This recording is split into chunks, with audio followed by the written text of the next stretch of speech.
बिस्मिल्लाहिर्रहमानिर्रहीम। मेरा नाम है राना नाहिद और आप देख रहे हैं मेरा चैनल रहबर कामिल। आज की वीडियो का उन्वान है बनी इसराइल से इसराइल तक का सफ़र। आज की इस खास वीडियो में हम आपको बताएंगे कि बनी इसराइल असल में कौन है, किस नबी की औलाद में से है, उनके अकायद क्या हैं, चंद के सिवा छोड़कर तमाम अंबिया इस कौम पर क्यों आए और इस कौम का रवैया उनके साथ जालिमाना और सफाकाना क्यों था। बनी इसराइल को किस नबी ने फ़िरौन के मुजालिम से निजात दिलाई और उन्हें इस मकसद के लिए अल्लाह ताला ने कौन से 9 मौजज़ात अता फरमाए।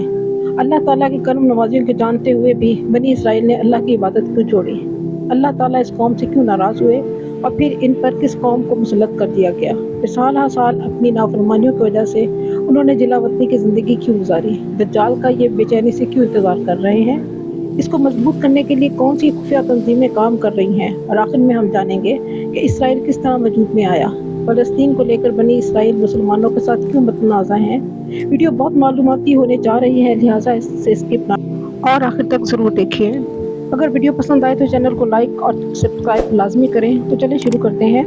दुनिया की तारीख में चंद अक़वाम ऐसी हैं जिनकी कहानी महज तारीखी नहीं बल्कि इल्हामी, रूहानी, सियासी और तहज़ीबी जहतों से भरपूर होती है। इन अक़वाम में बनी इसराइल का मकाम मुनफरिद है। एक कौम जो अल्लाह के नबियों की औलाद थी, मगर उसका सफ़र गुमराही, बगावत, अरूज, तबाही, जलावतनी, वापसी और आखिरकार एक रियासत के क़याम तक पहुँचा। लेकिन ये सफ़र सिर्फ एक कौम की बका का किस्सा नहीं बल्कि ये आखिरी फितना दज्जाल की तैयारी का इब्तदाई खाका भी है। बनी इसराइल से मुराद हज़रत याकूब लक़ब जिनका इसराइल था की औलाद है, जो हज़रत इसहाक के बेटे और हज़रत इब्राहिम के पोते थे। इनके 12 बेटे थे जिनसे 12 कबाइल वजूद में आए। ये तमाम कबाइल बनी इसराइल कहलाए। ये एक नबियों की नस्ल थी। हज़रत यूसुफ, हज़रत मूसा, हज़रत हारून, हज़रत दाऊद, हज़रत सुलेमान, हज़रत ज़करिया, हज़रत यहया, हज़रत ईसा सब इसी नस्ल से ताल्लुक़ रखते थे। हज़रत यूसुफ की दावत के नतीजे में बनी इसराइल मिस्र आए और इज़्ज़त से बसे, लेकिन वक्त के साथ साथ फ़िरौन ने इनसे खौफ खाया और फिर इन पर जुल्म शुरू हुआ। इनके बेटों को कत्ल किया जाना शुरू हुआ, औरतों को गुलाम बनाया जाता, नस्ल कशी के मंसूबे बनाए गए। यही वो मकाम है जहाँ से बनी इसराइल का मुकद्दर बदलने लगा। जब हज़रत मूसा को अल्लाह ताला ने नबूवत अता फरमाई और को हुक्म दिया कि वो फ़िरऔन के दरबार में जाकर नबूवत का दावा करे और इसराइल की आज़ादी का मुतालबा करे। ये एक अजीम चैलेंज था। फ़िरऔन खुद को रब आला कहता था और हज़रत मूसा ने उसे खुले अल्फाज में अल्लाह की वहदानियत का पैगाम दिया। सूरह शरा में है, हज़रत मूसा ने कहा, हम रब्बुल आलमीन के भेजे हुए रसूल हैं। फ़िरौन ने इनकार किया तो अल्लाह ताला ने हज़रत मूसा को 9 बड़े मोजज़ात अता फरमाए ताकि फ़िरौन और उसकी कौम इबरत हासिल करें। असा का इज्तिहा बन जाना इनका पहला मोजज़ा था। हज़रत मूसा ने जब अपनी लाठी ज़मीन पर फेंकी तो वो जिंदा अजदहा बन गई। यह वही असा था जिससे आगे चलकर समंदर भी चीर दिया गया। यद बेज़ा यानी रोशन हाथ इनका दूसरा मोजज़ा था। हज़रत मूसा ने जब अपना हाथ अपने बगल से निकाला तो वो चमकता हुआ नूरानी सफ़ेद हाथ बन गया, बगैर किसी बीमारी के। ये मोजज़ा अल्लाह की कुदरत की अलामत था। खून का अज़ाब तीसरा मोजज़ा था। अल्लाह ताला ने दरियाए नील और पानी के तमाम ज़खायर को खून में बदल दिया। मिस्री प्यासे और बेबस हो गए, लेकिन बनी इसराइल के पानी में फ़र्क न आया। मेंढकों का अज़ाब चौथा मोजज़ा था। मुल्क मिस्र मेंढकों से भर गया, घरों, बर्तनों, बिस्तरों और खाने में, यहाँ तक कि लोग हलकान हो गए, लेकिन फ़िरऔन तौबा करने के बजाय ज़िद पर कायम रहा। जुएं पांचवा मोजज़ा था। ज़मीन से जुएं उठी और लोगों को परेशान करने लगीं। ये अज़ाब ऐसा था कि फ़िरौनी अशरफिया भी बेबस हो गए। टिड्डी दिल छठा मोजज़ा था। फसलों, फलों और खाने पीने की अशिया पर टिड्डियों के लश्कर हमलावर हुए। ज़मीन तबाह हो गई और कहत छा गया। सातवां मोजज़ा था आंधी और तूफ़ान का। फ़िरौनी इलाकों में शदीद आंधी और तूफ़ान आए जो इनके घरों और खेतों को तबाह करने लगे। कीड़े मकोड़े और वबाई अमराज आठवां मोजज़ा था। न सिर्फ जुएं बल्कि दूसरे मोज़ी कीड़े और बीमारियां भी फैलीं जो मिस्रियों को सख्त अज़ियत में मुब्तला करती रहीं। आखिरी और फैसला कुन मोजज़ा समंदर का शक होना। जब फ़िरौन ने बनी इसराइल का पीछा किया तो अल्लाह ताला ने हज़रत मूसा को हुक्म दिया। सूरह शुअरा में है, अपने असा समंदर में मारो। हज़रत मूसा ने असा मारा और समंदर फट गया। पानी दोनों तरफ पहाड़ों के खड़ा हो गया और बनी इसराइल खुश्क रास्ते से पार हो गए।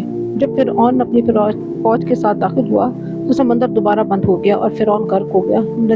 फ़िरऔन ने आखिरी लम्हे में कहा, सूरह यूनुस में है, मैं ईमान लाता हूँ उस पर जिस पर बनी इसराइल ईमान लाए। लेकिन जवाब मिला, अब जबकि तू नाफरमान रहा और फसाद करता रहा।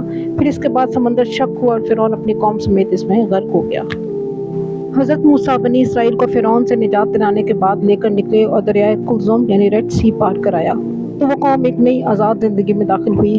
अल्लाह ताला ने हज़रत मूसा को कोहे तूर पर 40 दिन के लिए बुलाया ताकि वो वहाँ अल्लाह से कलाम करें और शरीयत यानी तौरात हासिल करें। इनके जाने के बाद एक शख्स सामरी ने बनी इसराइल को गुमराह किया और एक बछड़े का मुजस्मा बनाया जो कि सोने चांदी से बना हुआ था और ख़ास चालाकी से उसमें से आवाज़ निकलती थी जैसे गाय। मिस्र में गाय और बछड़े की पूजा आम थी। वो अकायद उनके ज़हनों में सरायत कर गए थे और आज़ादी के बाद भी वो इन असरात से मुकम्मल तौर पर पाक नहीं हो सके थे। बनी इसराइल ने अगरचे अल्लाह के मुअज्जिज़ात देखे, दरिया का शक होना, फिरौन का गरक होना, मगर उनका ईमान कमज़ोर और वक्ती था। हज़रत मूसा की अदम मौजूदगी में उनके अकायद में लग़ज़िश आ गई और फिर उन्होंने नबी के होते हुए भी सोने के बछड़े को खुदा बना बैठे, यानी उन्होंने इस वक्त अल्लाह ताला की इबादत छोड़ दी। हज़रत मूसा के इस्तफ़सार पे कहने लगे, कुरान में है, ए मूसा, हम हरगिज़ ईमान न लाएंगे जब तक हम अल्लाह को खुल्लम खुला न देख लें। अल्लाह ने उन्हें 40 साल तक सहराए तैया में भटकने की सज़ा दी। पुरानी नस्ल ख़त्म हुई, नई नस्ल तैयार की गई। हज़रत यूशे बिन नून की क़यादत में वो फ़लस्तीन में दाखिल हुए। कुछ अरसे बाद अल्लाह ने उन्हें हज़रत दाऊद और फिर हज़रत सुलेमान जैसे बादशाह अता फरमाए जिन्होंने अजीम सल्तनत कायम की। हज़रत सुलेमान का दौर इल्म, अदल, जन्नात, बादशाहत और वही का नादिर इम्तिज़ाज था। हज़रत सुलेमान के बाद सल्तनत दो हिस्सों में तकसीम हो गई, शुमाली रियासत मुमलकत इसराइल और जनूबी रियासत मुमलकत यहूदा। ये दोनों रियासतें बुत परस्ती, दुनिया परस्ती और अम्बिया की नाफरमानी में बढ़ती गईं। बनी इसराइल ने अम्बिया को कत्ल करना हज़रत मूसा अलैहिस्सलाम के बाद के दौर में शुरू किया। जब वो मिस्र से निकलकर फ़लस्तीन के इलाके में बस गए तो उन्होंने अल्लाह की नाफरमानियाँ शुरू कर दी, दुनिया परस्ती में पढ़कर दीन में तहरीफ शुरू कर दी। लिहाजा जैसे जैसे अम्बिया उनके गुमराहों पर तनकीद करते और उनकी इस्लाह की कोशिश करते, वैसे वैसे वो अम्बिया को झुठलाते और फिर उन्हें कत्ल कर देते। सूरह बकरा में है, और जब हमने तुमसे अहद लिया और तूर को तुम पर बुलंद किया, फिर तुम उसके बाद भी मुंह मोड़ गए। सवाल कि अगर अल्लाह का फजल और उसकी रहमत तुम पर न होती तो तुम नुकसान उठाने वालों में से हो जाते। क्या जब कभी कोई रसूल तुम्हारे पास ऐसी बातें लाया जो तुम्हारे दिलों को नागवार हुई तो तुमने तकब्बुर किया, फिर कुछ को तुमने झुठलाया और कुछ को कत्ल कर डाला। मिसाल के तौर पर कत्ल किए गए अम्बिया में हज़रत ज़करिया अलैहिस्सलाम को बनी इसराइल के एक बादशाह ने कत्ल करवाया। हज़रत यहया अलैहिस्सलाम को भी जालिम यहूदी हुक्मरान ने शहीद करवाया। बाज़ रिवायात के मुताबिक हज़रत अशिया अलैहिस्सलाम और दीगर अम्बिया भी उनके हाथों शहीद हुए। ये कत्ल सिर्फ ज़ाती दुश्मनी नहीं थी बल्कि अल्लाह के पैगाम को रोकने की एक मुनज़्ज़म कोशिश थी और इसी वजह से कुरान में इन पर सख्त लानत आई है। फिर अल्लाह ने इन पर बाबलियों को मुसल्लत किया जिन्होंने बैतुल मुक़द्दस को तबाह किया, हैकल सुलेमान को नज़र आतश किया, हज़ारों यहूदियों को कत्ल और गुलाम बना लिया। बाद रूमियों ने दोबारा बैतुल मुक़द्दस पर कब्जा किया और यहूदियों को दुनिया भर में मुंतशिर कर दिया। यहूदियों ने देखा कि उनकी सल्तनत ख़त्म हो चुकी है, उनका किबला छिन चुका है, अम्बिया की बरकत छिन चुकी है और वो कौम जो कभी चुनी हुई थी अब जलील और रुसवा हो चुकी है, तो उन्होंने अपने दिल को एक मसीहा की तसव्वुर से तसल्ली दी। यहूदी अकीदे के मुताबिक अल्लाह, जिसे वो यहोवा कहते हैं, ने बनी इसराइल से वादा लिया था कि वो उनके लिए एक मसीहा भेजेगा। ये मसीहा एक अजीम बादशाह, रहनुमा और निजात दहिंदा होगा। वो हज़रत दाऊद की नस्ल से होगा। वो यरूशलेम को दोबारा यहूदियों का मरकज़ बनाएगा और पूरी दुनिया में यहूदी हुक्मरानी कायम कर देगा। वो हैकल सुलेमानी दोबारा तामीर करेगा, यरूशलेम में यहूदी हुकूमत कायम करेगा और यहूदियों को दुनियावी ताकत दिलाएगा। लिहाजा यहूदी कौम के दज्जाल के लिए तैयारी इन शक्लों में की जा रही है। टेम्पल इंस्टीट्यूट हैकल सुलेमानी की तामीर के मंसूबा बंदी कर रहा है। यहूदी अकीदे में हैकल रेड हैफर यानी सुर्ख गाय की तहारत के लिए मखसूस गाय की कुर्बानी ज़रूरी है। इसराइल में इसकी नस्ल पैदा करने पर काम हो रहा है। 2018 में अमेरिका ने यरूशलेम को इसराइल का दारुल हुकूमत तस्लीम कर लिया, जो मसीहा की बादशाही की तैयारी का हिस्सा समझा जाता है। दज्जाल यहूदियों के लिए मुंतज़िर निजात दहिंदा होगा, लेकिन दरहकीकत वो फितना फसाद का सबसे बड़ा जरिया होगा। नबी पाक सल्लल्लाहु अलैहि वसल्लम ने फरमाया, मदीना और मक्का के सिवा दज्जाल दुनिया के हर शहर में दाखिल होगा। दज्जाल के साथ यहूदी उलमा, जादूगर और साजिशी गिरोह होंगे जो उसे आलमी रहनुमा के तौर पर मुतारिफ कराएंगे, जिसकी एक आंख होगी, जिसके पास दुनिया की हर ताकत होगी, जो रूहानियत से खाली होगा। अब जानते हैं कि बनी इसराइल कैसे बना और कब फ़लस्तीन में आबाद हुए। यहूदी दुनिया भर में फैले हुए थे, यूरोप, रूस, अरब ममालिक, अफ्रीका, अमेरिका, ईरान और हिंदुस्तान तक। 1948 से पहले फ़लस्तीन में सिर्फ चंद हज़ार यहूदी थे, वो भी मकामी अरब यहूदी जो फ़लस्तीनियों के साथ सदियों से रह रहे थे। बाकी पूरी दुनिया में यहूदी बिखरे हुए थे, इनका कोई मुल्क नहीं था। फिर 1878 میں ایک یہودی تھیوڈور ہزرل نے ایک عالمی یہودی کانفرنس کی بنیاد رکھی، جس کا مقصد دنیا بھر کے یہودیوں کے لیے ایک علیحدہ ریاست قائم کرنا تھا۔ اس مقصد کے لیے جو جگہ چنی گئی تھی وہ فلسطین، جہاں صدیوں سے مسلمان آباد تھے۔ یورپی یہودیوں نے منظم طریقے سے فلسطین میں زمینیں خریدنی شروع کی، ہجرت کی اور جدید بستیاں بنائی۔ 1917 میں بلفور ڈکلیریشن کے تحت برطانوی حکومت نے اعلان کیا کہ وہ فلسطین میں یہودی ریاست کے قیام کی حمایت کرے گی۔ پہلی جنگ عظیم کے بعد برطانیہ نے خلافت عثمانیہ سے فلسطین چھین کر اسے برٹش مینڈیٹ بنا دیا۔ برطانیہ نے یہودیوں کو محفوظ راستے، قانونی تحفظ اور زمینیں خریدنے کی مکمل اجازت دی، جبکہ عربوں کو محدود کر دیا۔ یورپ اور امریکہ کے یہودی بینکاروں نے سرمایہ فراہم کیا تاکہ اسرائیل کی بنیاد رکھی جا سکے۔ روتھ شائلڈن خاندان جیسے طاقتور یہودی فنانسرز نے اسرائیل بستیوں میں بھاری سرمایہ کاری کی۔ 1947 میں اقوام متحدہ نے فلسطین کو 2 ریاستوں میں تقسیم کرنے کی قرارداد منظور کر لی۔ یہودیوں کو 56% زمین اور عربوں کو 44% زمین دی گئی۔ یہودیوں نے اس کو قبول کر لیا، عربوں نے مسترد کر دیا اور جنگ چھڑ گئی۔ 1948 میں اسرائیل نے یک طرفہ طور پر ریاست کے قیام کا اعلان کر دیا اور 7 لاکھ سے زائد فلسطینیوں کو ان کے گھروں سے بے دخل کر دیا۔ وقت کے ساتھ ساتھ یہودی مضبوط اور مستحکم ہوتے گئے، مسلمان کمزور، اور انہوں نے اپنا ملک یہودیوں کے حوالے کر دیا۔ اس کی وجہ یہ تھی کہ اسرائیل میں آنے والے زیادہ تر یہودی یورپی، تعلیم یافتہ، ہنرمند اور جدید ذہن رکھنے والے تھے۔ انہوں نے آتے ہی اسپتال، یونیورسٹیاں، تحقیقی مراکز اور جدید زراعت کے نظام قائم کیے، جبکہ فلسطینی مسلمانوں کا دانستہ تعلیم اور ترقی سے دور رکھا گیا۔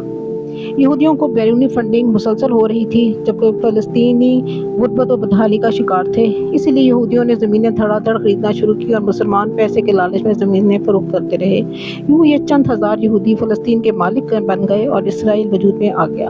یہ سلسلہ یہیں پہ نہیں رکا، بلکہ اب سائپرس میں بھی حالیہ ایران عراق کشیدگی کے بعد یہودیوں نے فلسطین طرز پر دھڑا دھڑ زمینیں خریدنا شروع کر دی ہیں، اور اب مقامی آبادی کو ان کے گھروں سے بے دخل کیا جا رہا ہے، اور وہاں کی حکومتیں دنیا سے مدد کی اپیل کرتی ہے۔ آج اسرائیل ایک چھوٹا مگر طاقتور ملک ہے۔ اسے امریکہ سمیت مغربی طاقتوں کی مکمل حمایت حاصل ہے۔ ٹیکنالوجی، عسکری طاقت اور لابنگ کے ذریعے یہ عالمی سیاست پر اثر انداز ہوتا ہے۔ فلسطین آج بھی ظلم، قبضے اور مزاحمت کی علامت ہے۔ آج اسرائیل میں دجال کے استقبال کی تیاری ہو چکی ہے۔ مسجد اقصی کے نیچے کھدائی ہو رہی ہے، تیسرے ہیکل کی بنیاد رکھی جا چکی ہے۔ میڈیا، سیاست، معیشت، حتیٰ کہ فلموں کے ذریعے بھی دجالی نظام کو پھیلایا جا رہا ہے، اور دنیا میں ایک مرکزی عالمی حکومت کے قیام کی باتیں عام ہو چکی ہیں۔ یہ سب دجال کے ظہور کی فضا تیار کی جا رہی ہے۔ اسرائیل یا صہیونی طریق سے وابستہ کئی ایسی خفیہ یا نیم خفیہ تنظیمیں ہیں جنہیں اسلامی نقطہ نظر سے دجالی تنظیمیں تصور کیا جاتا ہے، یعنی ایسی تنظیمیں جو دجل، فریب اور شیطانی مقصد کے تحت دنیا کو ایک مخصوص عالمی نظام یعنی نیو ورلڈ آرڈر کی طرف لے جانے کی کوشش کرتی ہیں، جس کی قیادت دجال کے ہاتھ میں ہوگی۔ قرآن و حدیث میں ان تنظیموں کا نام تو صراحت سے نہیں آیا، لیکن ان کی علامات، عزائم اور سازشوں کی طرف اشارہ موجود ہے۔ مشہور دجالی تنظیمیں جن کا تعلق اسرائیل یا یہودی سازشوں سے جوڑا جاتا ہے، فری میسن یہ دنیا کی سب سے پراسرار خفیہ تنظیم مانی جاتی ہے۔ اس کے بانی عناصر کا تعلق بنی اسرائیل، شیطان پرستی اور سلیمان علیہ السلام کے ہیکل کی تعمیر نو سے جوڑا جاتا ہے۔ Compass and square, all seeing eyes, Illuminati ایک خفیہ گروہ جو 18ویں صدی میں وجود میں آیا۔ یہ گروہ دنیا پر خفیہ کنٹرول، تجاری حکومت اور شیطانی تہذیب کے فروغ پر کام کرتا ہے۔ موسیقی، فلم، سیاست اور تعلیم جیسے شعبوں میں ان کا گہرا اثر مانا جاتا ہے۔ صہیونی تحریک زیونزم ایک سیاسی اور مذہبی تحریک جس کا مقصد گریٹر اسرائیل، نیل سے فرات تک کی تعمیر اور ہیکل سلیمانی کی بحالی ہے۔ کئی لوگ سمجھتے ہیں کہ یہی دجال کی آمد کا راستہ ہموار کرنے والی تحریک ہے۔ اسکل اینڈ بونز یہ امریکہ کی ایک خفیہ تنظیم ہے جس سے کئی عالمی رہنما وابستہ رہے ہیں۔ اس پر شیطان پرستی، انسانوں کی قربانی اور عالمی سازشوں میں ملوث ہونے کے الزامات ہیں۔ بوہیمین کلب یہ کلب امریکہ میں موجود ہے، جہاں دنیا کے امیر و بااثر افراد جمع ہو کر خفیہ عبادت، نافرمانی اور شیطانی رسومات میں حصہ لیتے ہیں۔ یہاں ایک الو کے مجسمے کے سامنے قربانی کی علامتی رسومات انجام دی جاتی ہیں۔ صوفی تحریکیں اور قبالہ ایک یہودی صوفیانہ نظام ہے جو جادو، جنات اور دجالی علوم پر مبنی ہے۔ جدید ہالی ووڈ اور موسیقی کی دنیا میں کئی ستارے اس نظام کے پیروکار ہیں۔ بہائیت و بابیت یہ دونوں تحریکیں ایران میں اٹھیں اور ان کا مقصد اسلامی عقائد کو کمزور کرنا تھا۔ ان کے بانیان نے نبوت اور محویت کے جھوٹے دعوے کیے۔ قادیانیت مرزا غلام احمد قادیانی نے نبوت کا دعویٰ کیا، جو کہ اسلامی عقیدہ ختم نبوت کے خلاف ہے۔ कई मुहक्किकीन इसे एक दज्जाली मंसूबा समझते हैं जो मुसलमानों को तकसीम करने के लिए तैयार किया गया। कुरान और हदीस की रोशनी में सूरह बकरा, सूरह आले इमरान, सूरह निसा और सूरह माइदा में बनी इसराइल की साजिशों, दज्जल और उनकी खुफिया चालों का जिक्र मौजूद है। हदीस में दज्जाल के एजेंटों, फितनों और उसके आलमी असरात की अलामत बयान की गई हैं जो इन तंजीमों से मुशाबियत रखती हैं। बनी इसराइल से इसराइल तक का सफ़र एक हैरान कुन दास्तान है। ये हमें बताता है कि अगर एक कौम मुत्तहिद हो, इल्म, मनसूबाबंदी और मकसद से जुड़ी हो तो वो सदियों की गुलामी और बर्बादी के बाद भी एक रियासत कायम कर सकती है। जबकि मुसलमान जो कभी इन पर गालिब थे आज उनकी साजिशों का शिकार हैं, सिर्फ इसलिए कि हम इल्म, इत्तेहाद, सोच और मनसूबाबंदी की तरफ कर दी है। हमें चाहिए कि हम वो गलतियाँ ना दोहराएं जो यहूदियों ने की, कि अल्लाह की इबादत छोड़ दी, दुनिया को दीन पर तरजीह दी और आखिरकार फितना दज्जाल का हिस्सा बन गए। अगर आपको ये वीडियो पसंद आई है तो इसे ज़रूर लाइक और शेयर करें ताकि ज़्यादा से ज़्यादा लोगों तक ये मालूमात पहुंच सकें। शुक्रिया।